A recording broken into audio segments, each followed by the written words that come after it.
네, 김진팔입니다. 지금 이 영상에서 집이 하나, 둘, 그다음에 이런 식으로 돼 있고 여기 이렇게 돼 있죠. 그렇죠. 뒤에 무슨 뾰족 튀어나온 굴뚝 같은 게 있는데요. 이 앞에 보시면은 여기 이렇게 있고 여기 있고 여기 뾰족 튀어나온 굴뚝이 있고 그다음에 도로의 모양이 이런 식으로 되어 있죠. 여기. 네. 그래서 이 장소에서 어떤 일이 벌어지는데 한번 보시겠습니다. 네, 러시아군이 이 특정 건물에 파브를 여러 발 떨어뜨리는 것을 볼 수 있습니다. 네. 근데 같은 장소에 여기 보시면 또 여기 똑같은데 또 떨어져요.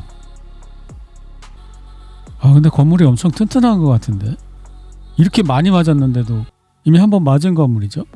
근데 맞았던데 또 맞았어. 얼마나 정확하면 맞았던데 또 연발로 이런 데 때려야 되는 거 아니야? 이 옆에? 여기 또 옆에 때렸네. 그죠? 옆에 하나 또 때렸고. 근데 안 부서져. 와, 또 맞았던데 또 맞아. 와. 러시아 그 글로나스인가 그 GPS 시스템 되게 정확한 모양인데? 그죠? 맞았던데 또 맞잖아요. 그죠? 그리고 건물도 엄청 튼튼해. 이 장소는 나무걸 맞추면 러시아 측이 파브를 가지고 우크라이나 측의 국경에 있는 한 마을에 이 아파트 같은 이런 건물을 공격하였다는 내용입니다. 공군은 카르코프 지역 베리나르노의 마을에 위치한 우크라이나 군 제22 기계야소 청료단 진지에 공중폭탄을 이용한 정밀 타격을 가했습니다. SW 지도로 보시면 여기 있는 건물인데 러시아가 또 이쪽으로 들어갈 모양이죠. 공격하기 전에 사전 준비 작업하는 거 아니에요. 포격으로. 네. 수미 지역의 최근 24시간 내에 변화가 빨간 거 나왔고요. 러시아군이 진출한 빨간 것입니다. 그 다음에 볼찬스크에는 변화가 없고요. 그 다음에 쿠피안스크 변화가 없고요. 리만 변화가 없고요. 시베르스크 변화가 없고요. 콘스탄티노프카에도 변화가 있네요. 예, 여기 최근 24시간 이내에 러시아군이 진출한 빨간 거 2개 나오고 있습니다. 그리고 이쪽으로 내려가서 여기는 어디죠? 우다치노에 그죠? 포크롭스크 바로 왼쪽에 있는 우다치노에 우크라이나군이 최근 24시간 이내에 되찾은 파란색 나오고 있습니다. 그리고 드네프로페트롭스크에 변화가 없고요. 자포리자 부분에 변화가 보이지 않고 헤르손에 변화가 없습니다. 오늘 또 이런 소식이 나왔는데요. 나토 회원국들의 의료 항공기가 폴란드 제슈프에 계속해서 도착하고 있습니다. 오늘 우크라이나 국경에 착륙한 항공기는 다음과 같습니다. 인스부르크에 있는 티롤 항공 구급대 세스나 시테인 그래서 하여튼 의료 항공기랍니다. 뭔가 부상자를 급하게 실어 날라야 할 이유가 생긴 것 같습니다. 그래서 갑자기 어제 이 영상이 생각나는 것입니다. 여기 대낮에 터지는 건 뭐라고요? 죽으라고. 그 장소 어저께 제가 찾았죠. 이 장소가 어디인지 한 번 더 찾아보면 또또또또또또또또 바바바밤 600만 불의 눈깔로 딱 찾아봤습니다. 이 장소 제가 어제 찾았는데 대낮에 공격하는 것은 이건 또 식당이랍니다. 민간 시설을 러시아가 대낮에 공격했다. 이건 뭐라고요? 거기 외국 용병이나 기타 군인들이 있어서 죽으라고 쏜 것이다 그랬잖아요. 근데 오늘 이 기사에 따르면 나토 회원국들의 의료 항공기가 폴란드 제슈프에 계속해서 도착을 벌써 3대야. 뭔가 연관성이 있지 않을까 이거랑 그런 생각이 들었습니다. 파블로그라드 포크롭스크 고속도로에 드론 방어망이 설치되었습니다. 러시아 드론은 이전에도 이 도로를 따라 우크라이나 물류 수송에 대규모 공격을 가한 바 있습니다. 파블로그라드 포크롭스크 고속도로란 어디일까요? 여기가 파블로그라드고요. 여기가 포크롭스크고 여기가 고속도로인 것 같습니다. 여기에다가 이제 우크라이나가 그 도로에다 그물망을 설치했다는 그건 것 같습니다. 드론 이제 막는 거죠. 미국과 러시아가 12조 달러 규모의 거래를 조건으로 제재 해제에 이미 합의했을 가능성이 있다고 이코노미스트지가 소식통일용에 보도했습니다. 이코노미스트는 영국 건데요. 볼로디미르 젤렌스키 대통령은 우크라이나 정보기관을 이거 젤렌스키 출처를 새끼 젤렌스키 들을 거 없어요. 해당 영상은 카르코프 지역의 크리모프카 마을에 위치한 우크라이나군의 파브 500을 공격하고 있다고 합니다. 여기 어제 이 계란 항공기 FPV 드론 요거 나오는 거 보셨죠? 어제 나왔는데 좀 더 자세한 그 내용이 좀 길게 나왔어요. 그리고 러시아 국방부 장관 고문 세르게이, 그러니까 러시아 국방부에서 인정을 했어요. 우리가 거기에 그 FPV 2대를 계란 등에다가 엎어갖고 운영하고 있다, 그런 내용입니다. 그러고 보니까 과거에 이게 나왔던 적이 있어요. 과거에도 이런 영상이 나왔던 적이 있는데 여기 나오는 거 있죠. 그때 우크라이나군이 이제 노획한 러시아 측 드론 어부바, 예? 그 영상, 이 사진이 이게 나왔었어요. 그래서 이게 며칠 날이었냐면 2월 9일, 예? 2월 9일 날 올라온 거고요. 그리고 이건 2월 5일, 예, 더 빨리 2월 5일 날 나온 것도 있고요. 네, 이 영상은 이제 우크라이나군하고 러시아군이 공히 그 지상 드론을 적극적으로 이용하기 시작했다는 그러한 그거입니다. 드론도 나와 안에서. 헐, 대박인데? 우크라이나군과 러시아 연방 모두 모듈형 지상 플랫폼을 적극적으로 활용하기 시작했습니다. 네, 우크라이나 측에 딥스테이트라는 그런 뭐 채널이 있는데 거기 군사 채널인 것 같습니다. 이 사람이 말하기를 로만 포고렐리는 우크라이나군 사령부의 병력 부정을 이유로 공세 논의를 중단하고 방어에 집중할 것을 촉구했다.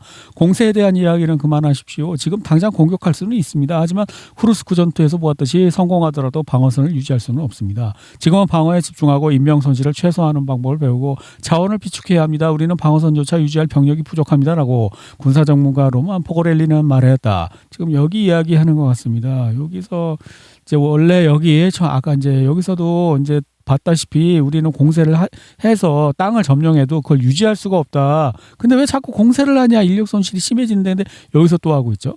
여기도 제가 볼 때는 그때도 말씀드렸지만 그냥 정찰 형식의 한번 이렇게 돌아라, 영상에 찍히면 지도가 파란색으로 칠해지니까 그런 개념처럼 보인다고 제가 말씀드렸잖아요. 그걸 간접적으로 이 사람이 인정해 주는 것 같아요. 딥스테이트는 우크라이나 측 전쟁 그 블로거 채널이거든요.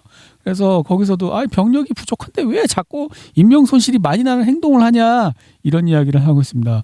라고 군사 전문가 로만 포고렐리는 말했다. 러시아 측도 인구가 부족합니다. 푸틴 대통령은 인구 통계가 향후 수년간 러시아의 국가적 최우선 과제라고 밝혔습니다. 그래서 각종 아이를 많이 낳는 그걸 하는데 그게 딴 이유가 있겠지. 한국도 그거 저출산 뭐 한 10년 전부터 얘 노래를 부른 것 같은데 아직도 마찬가지야.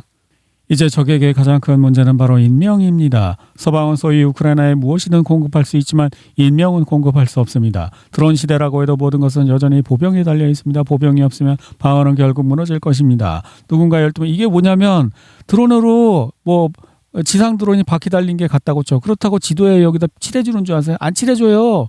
사람이 가야 이걸 칠해준단 말이에요. 그래서 사람이 꼭 필요한 거예요. 우리 측에도 마찬가지입니다. 보병이 없이는 진격이 멈추고 2022년에도 이를 경험했습니다. 적군이 공격부대 제거에 집중했던 이유도 바로 이것이며 오늘날 수십 대의 드론이 한 명의 병사를 표적으로 삼을 수 있습니다. 그러니까 사람을 많이 죽여야 된다, 그런 것이죠. 네, 프랑스 퇴역 장군은 그래도 마지막 우크라이나인이 다 죽을 때까지 전쟁을 지원해야 된대. 핀란드 장군도 마찬가지입니다. 네, 러시아와 우크라이나 협상 이제 끝났고요. 별 없대요. 협상 별 진전이 없고, 만약 서방이 키예프 재무장을 위한 특별 군사 작전의 중단을 기다리고 있다면 그건 어리석은 자들은 바로 서방 자신들 중에서 찾아야 할 것이다. 마리아 자하로바 평화적 해결 과정에 대한 유럽과 미국 다 이제 기본 입장이 변화가 없으니까. 그리고 미국도 서두를 생각이 없고 가을 될라면 아직 멀었잖아요. 투표하기 직전에 딱 멱살 잡고 강제로 딱 끌어안치고 야 앉아 임마, 화해해 이 새끼, 악수하고 서로 사과해, 이거 영상 만들려면 가을은 돼야 이제 되니까 지금은 기릴 드미트리예프에 따르면 미국은 잠재적인 공동 프로젝트 때문에 러시아에 대한 제재 해제에 분명한 관심을 갖고 있다. 그는 러시아와 미국이 함께 추진할 수 있는 잠재적 프로젝트 규모가 14조 달러, 이게 당근이죠. 당근책을 러시아는 제시를 하면서 이걸 하고 있고, 우크라이나는 당근책도 없고 그냥 돈 줘 그러는데 러시아랑 뭘 하면은 사업을 하면 돈이 생기고 우크라이나랑 뭘 하면은 돈이 나가는데 트럼프가 누굴 좋아하겠습니까? 나라도 돈 들어오는 놈이 좋지 돈 달라는 놈이 좋습니까? 야, 걔네들 간 다음에 우리끼리 모이자 그랬대요. 메딘스키 대표는 두 번째 회담은 공식 협상이 종료된 후에 열렸다고 밝혔습니다. 그죠? 그러니까 뒤에 자기들끼리 모여갖고 무슨 비밀 얘기했어. 야, 미국 놈들한테는 알리지 말고 우리 푸틴 대통령이 있잖아. 할 말 있는데 젤렌스키 너 살려줄 테니까 존말할 때 그냥 항복하래. 안 죽인다고 내가 약속 받았어. 뭐 이런 얘기 한 거 아닐까? 야, 여기 또 나오죠. 메딘스키는 공항으로 출발하기 전 인터컨티넨탈 호텔에서 2시간 동안 비공개 회담을 가졌다. 메딘스키는 우크라이나 및 미국과의 주요 협상 이후 우크라이나 측과 추가 회담을 가졌다고 밝혔습니다. 이어서 우크라이나 외무부 대변인 티히는 러시아와의 차기 회담에 대한 협의를 확인했습니다. 푸틴이 이 역사학자를 다시 제네바로 보내 회담을 추선하는데 거기서 우크라이나인들에게 스웨덴에 대한 강의를 할 겁니다. 나토의 루테 총리가 메딘스키 협상의 역할에 대해 한 말입니다. 자, 그럼 메딘스키가 뭐라고 했는지 살펴볼까요? 분명 역사 강의가 포함되어 있었으니까요. 우리는 러시아의 세례까지만 이야기했습니다. 이 얘기가 뭐냐면은 그 메딘스키는 역사 이야기를 좋아하나 봐요. 근데 푸틴도 역사 이야기 좋아하잖아요. 지난번에 터커 칼슨 인터뷰할 때도 역사 이야기 잠깐 한다고 그래놓고 뭘 엄청나게 길게 했잖아. 제가 볼 때는 메딘스키도 역사 이야기 좋아하고 푸틴하고 메딘스키는 서로 만나면 역사 얘기하면서 아주 죽이 잘 맞을 것 같은데. 협상은 어떻게 진행됐습니까? 역사 수업에 대한 농담을 말씀하시는 거라면 대체로 순조롭게 진행됐습니다. 러시아의 세례시까지만 논의했습니다. 별거 없었다고 합니다. 언급할 가치가 거의 없습니다. 현재 제네바에서 진행 중인 우크라이나 관련 협상에서 정확히 어떤 내용이 논의되고 있는지는 언급할 가치가 없습니다. 왜? 젤렌스키는 땅을 양보 안 할 건데 다른 거에 다 합의하면 뭐해. 마지막에 땅에 가서 걸리는데. 제네바 회담에서 우크라이나와 러시아군 관계자들은 정치적 의지만 있다면 미군과의 휴전 감시 방안에 대해 거의 합의에 도달. 그래, 땅 말고는 다 합의됐다는 거예요. 그에 따르면 영토 문제와 자포리자 원자력 발전소 문제에 대해서는 여전히 진전이 없다. 그러면 안 되는 거야. 다른 게 다 협상이 됐어도 땅 문제가 안 되면 안 되는 거라고. 그게 아무 신경 쓸 거 없어요. 젤렌스키 아직 살만한 거예요. 목에 칼 들어오면 이제 그때 가서 아이고 살려주십시오 하면서 하겠지. 푸틴 대통령은 자신이 승리하고 있다고 믿으며 돈바스를 완전히 장악하기 위해 2년 더 싸울 준비가 되어 있다고 뉴욕타임즈가 군 서방 정보 관계자들을 이용해 보도했습니다. 이 우메로프 이번에 이제 협상 대표 우크라이나 국회의장이잖아요. 이 사람도 부패 혐의로 지금 잡혀갈 수 있대. 전쟁 끝나면. 그러니까 이 사람도 네타냐후랑 똑같아. 전쟁이 끝나면 자기 감옥 갈 수 있으니까 전쟁 끝나기 원하겠어요? 근데 이런 사람이 협상 대표야. 그니 뭐가 돼? 젤렌스키의 친구이자 전 보좌관이었던 셰피르가 우크라이나를 떠나서 이 사람도 걸릴까 봐 또 떠났대. 젤렌스키 라인인데 부패 수사 걸릴까 봐 떠났대요. 거래 데이터에 따르면 브렌트유 가격이 배럴당 $70에 도달했습니다. 트럼프는 러시아가 소폭의 재정 적자를 기록하도록 압박하고 있습니다. 이게 뭐냐면 이란 문제, 중동 전쟁 문제 때문에 유가가 올라갔고 러시아가 재정적으로 조금 나아질 수 있다는 그런 이야기 같습니다. 러시아산 원유 가격은 어떻게 결정되나요? 카네기 재단의 연구원이나 세르게이 바쿨렌코라는 사람이 분석을 한 글인데요. 이런 게 이렇게 긴 글이 3개나 돼요. 이런 거 이렇게. 그래서 제가 그걸 다 읽고 요약을 해드리겠습니다. 요약을 하면 어떻게 되는 거냐면은 첫째, 이 이윤이 낮답니다. 그리고 또 위험이 높고 그래서 세금을 적게 내기 위해서 꼼수를 쓴대요. 그러니까 이게 정부가 거래하는 게 아니고 기업들이 거래를 하잖아요. 그러면 기업이 정부에 세금을 조금 내기 위해서 러시아에서 출발할 때는 가격을 낮게 신고하고 그 인도에 항구에 도착할 때는 가격을 높게 이제 받아갖고 그 차이만큼 수입을 먹기 위해서 그 세금 수입이 낮답니다. 그럼에도 불구하고 $5 정도밖에 배럴당인지 하여튼 평균 보통 일반적으로 제재가 없는 상황에서 거래할 때 비하면 낮은 수입을 하고 있대요. 그러니까 지금 러시아도 이 제재 때문에 팔아도 그렇게 많은 이윤이 남는 게 아닌가 봐요. 그런 결론이 그거예요. 네, 오늘도 우크라이나에서 정교회가 탄압받고 있습니다. 나라에서 정교회에 출입을 못하도록 이 입구의 열쇠를 바꿨다고 합니다. 그런 내용입니다. 이 전쟁이 종교 전쟁이라고 제가 꾸준히 주장하고 있는데요. 그 증거 중 하나입니다.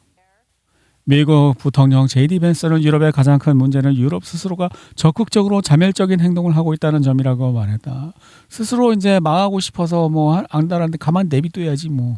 괜히 건드렸다가는 자기들끼리 일단 싸우는 거 멈추고 단합해서 일단 저놈들 물리치자 그러니까 그냥 내비두는 게 최고예요. 나폴레옹이 말했듯이 적들이 자멸하고 있을 때는 방해하지 말라. 미국 법무부는 2016년 미국 대선에서 러시아가 개입했다는 그 조작에 관한 새로운 문서를 법원에 요청했습니다. 이제 선거 때 가까이 오니까 야, 이제 버락 오바마 요 사람 이제 공격할 모양입니다. 네, 힐러리도 같은 그쪽 민주당이죠. 힐러리 클린턴, 트럼프가 서구 가치를 버리고 유럽을 푸틴에게 넘겨줬다는 사실, 이게 이제 러시아 게이트죠. 트럼프 첫 번째 임기에 이것 때문에 아무것도 못했어요. 러시아 게이트 때문에. 그 얘기 지금 하고 있는 거예요. 선거철 다가오니까 지금. 반격이죠. 트럼프의 반격. 미국은 라울 카스트로의 손자와 비밀 협상을 진행하고, 라울 카스트로는 피델 카스트로의 동생이고 그 동생의 손자, 또 이제 혈통주의로 가나 하고 무슨 얘기를 하고 있대요. 근데 공산주의 싫어한대요. 얘는 라울 카스트로의 손자는. 러시아가 공산주의 싫어해서 지금 그 민주주의 쪽으로 선회한 거랑 똑같은 거죠. 공산주의 이상적이긴 한데 인간이 그렇게 이상적인가? 그렇게 선한가? 인간이 공평하게 나눠 먹는 걸 좋아하나? 그러면 이게 인간이 있지 않습니까? 짝짓기를 안 하면 공산주의가 가능해요. 왜 이게 불가능하냐면 짝짓기는 속성상 이 짝짓기라는 거는 무리짓는 포유류, 이의 그 유성생식 짝짓기라는 건 기본적으로 경쟁 구도거든요. 왜냐하면 난자 하나에 600억 마리의 600억인지 정확한 기억은 600억 마리의 정자가 돌진하는데 그중에 하나만 선택되는 거야. 그러니까 엄청나게 경쟁이 심한 거예요. 그러니까 여기서는 서열이 당연히 중요해지죠. 빨리 강한 놈이 이제 딱 한 명이 하면 나중에 나머지 599억 마리는 이제 죽어야 되는 거예요. 그러니까 지금 인간이 짝짓기를 하기 때문에 공산주의가 안 되는 거예요. 짝짓기 원리는 경쟁이고 경쟁은 서열인데 공산주의는 뭐 다 똑같이. 그러면 여기 여자가 여기 난자가 하나 있는데 600억 마리의 정자를 여기다 다 받아들인다고? 그러면 저 생물학적으로 인간이 못 태어나. 쿠바는 거의 70년 동안 미국이 부과한 불법적이고 비인도적인 경제무역 금융 공세 아래 살아왔습니다. 러시아 대산한 외부의 경제적 강압적 압력에 맞서 쿠바와 확고한 연대를 표명한다고 강조했습니다. 네, 이란에서 전쟁을 하긴 할 모양입니다. 무슨 보도가 이란에서 전쟁을 하는 걸로 계속 나오고 있어요. 그중에 이제 제가 중요하게 이란 전쟁 때문에 무슨 유가 오르는 얘기도 하고 있고요. 근데 제가 중요하게 보는 것은 바로 이거예요. 네, 미국에서 이번 이란하고 전쟁하는 걸 가지고 의회에서 표결을 할 것이라고 그런 이야기가 나와요. 트럼프 행정부 관계자들은 이란 공격 가능성이 90%라고 말합니다. 하지만 의회 승인 없이는 불가능합니다. 지난번에 베네수엘라는 의회 승인했나? 이번에도 이란한테도 그렇게 하면 되잖아. 근데 이번에는 왜 또 그러는 거야? 이게 선택적 무슨 준법인가? 어쨌든 토마스 메시 하원 의원과 저는 미군을 위험에 빠뜨리기 전에 전쟁 개시 여부를 논의하고 표결에 붙일 수 있는 전쟁에 관한 결의권을 발휘해서 의원들이 이거 하지 말자고 이제 미국 국회에서 표결 이걸 할 거래요. 그래서 이거에 따라서 이제 불법화되면은 트럼프가 핑계 될 수 있지. 의회가 반대해서 나는 하고 싶은데 있잖아. 안 되겠다 네타냐후, 이렇게 할 수 있는 핑계거리가 될 수 있죠. 이때 이제 트럼프의 진심을 알 수 있죠. 제가 짐작하듯이 하기 싫은데 억지로 코 깨어서 가는 건지, 아니면은 이제 하고 싶은데 시간 타이밍을 재고 있는 건지, 그거를 알 수 있죠. 요 의회 표결 결과가 반대로 나왔을 때 트럼프가 의회 때문에 못해 이렇게 나오면 트럼프 다 하기 싫은 거죠. 이건 시간이 지나 보면 알 수 있을 것 같습니다. 마크롱 대통령은 표현의 자유를 완전한 헛소리라고 불렀습니다. 제 말은 표현의 자유라는 게 어떻게 그 안에서 활동해야 하는지 아무도 모른다면 완전히 헛소리라는 것입니다. 표현의 자유가 너 왜 생겼는지 모르고 누는구나 너. 표현의 자유는 종교의 자유, 사상의 자유하고 같이 붙어 있는 거야. 내가 이런 게 양심에 옳다고 양심의 자유하고도 붙어 있는 거예요. 내가 이런 것이 내 양심에 맞다라고 표현할 수 있어야 돼. 그걸 입을 막아버리면 내가 나는 이거 아닌데요, 나 이거 잘못됐다고 생각하는데요 라고 그거를 표현을 막아버리면 양심의 자유, 뭐 종교의 자유, 사상의 자유 이런 게 다 무슨 소용이 있어. 말도 못하게 하는데. 그거는 신체의 자유하고도 속한 것입니다. 내 입이고 내 혀고 내 성대잖아요. 그걸 왜 내 마음대로 못한다는 거야.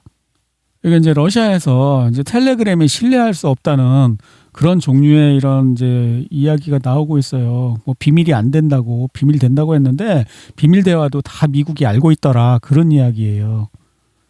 그래서 러시아 자체도 표현의 자유를 이제 전쟁이니까 텔레그램을 통해서 우크라이나가 러시아 청소년들을 유혹해갖고 테러하라고 시키고 돈 준다고 하고 보이스피싱 하니까 이거를 막아야 되겠다 이런 이제 논리잖아요. 그러니까 전쟁이 일어나면 이런 식으로 정당화가 될 수 있단 말이에요. 평시가 아니니까 그 전쟁을 빌미로 사람들을 이제 억압하고 자유를 제한하는 것을 정당화할 수 있는 기회로 삼을 수 있어요. 이게 패턴이죠. 이게 제가 생각하는 9.11 패턴입니다. 9.11 때 어땠죠? 예, 9.11 딱 터지니까 어떻게 했죠? 한 달 반 만에 애국법이란 걸 만들었고 어떻게 했죠? 영장 없이 체포할 수 있어.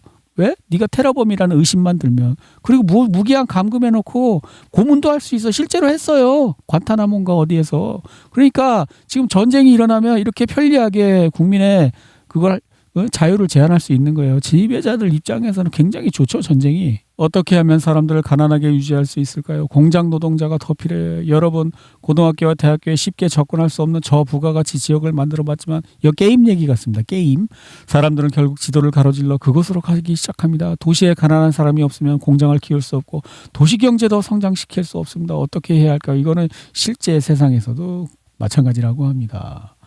도시계획 시뮬레이션 게임에는 이런 문제가 있지만 현실에서도 엘리트들에게는 똑같은 문제가 존재합니다. 그러니까 외국 이민 난민 받아갖고 하다가 그 사람들 막 애 싸 지르고 그러면 이제 그 나라 정체성이 바뀌고 그런 상황이 발생하는 거지. 어떻게 됐든 뭐 나라가 망하든 아니면 난민들이 들어와서 정체성을 바꾸든 뭐 그건 뭐 어쩌겠어.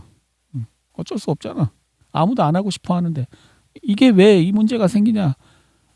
짝짓기를 하기 때문이에요, 인간이. 자, 인간의 짝짓기 원리는 경쟁에 기반하고 그 경쟁은 필연적으로 서열을 나눠요. 서열이 중요하지. 내가 지금 대한민국에서 노숙자인데 키 180이고 지하철도 탈 수 있고 컵라면도 먹을 수 있고 막 조선시대 왕은 구경도 못하던 걸 생활 수준을 누릴 수 있는데 뭐가 불만이냐 이따우 소리를 어떤 미친놈이 댓글에다 썼더라고요. 인터넷 어디 보니까. 그래서 제가 생각을 해봤어요. 야, 너 조선시대 왕이 좋으냐 대한민국 최선진국 웅쿠타드 위대한 대한민국 노숙자가 좋으냐. 조선시대 왕도 누리지 못했던 생활 수준을 누리고 있는 대한민국 노숙자가 훨씬 낫지 않냐 라고 제가 물어봤더니 댓글에 거의 대부분 한두 번 빼고서는 거의 대부분 조선시대 왕이 좋다고 써요. 왜?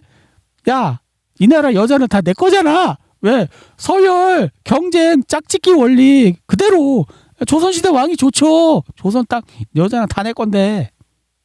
네, 오늘도 후원해 주신 이응 기흥님 감사합니다.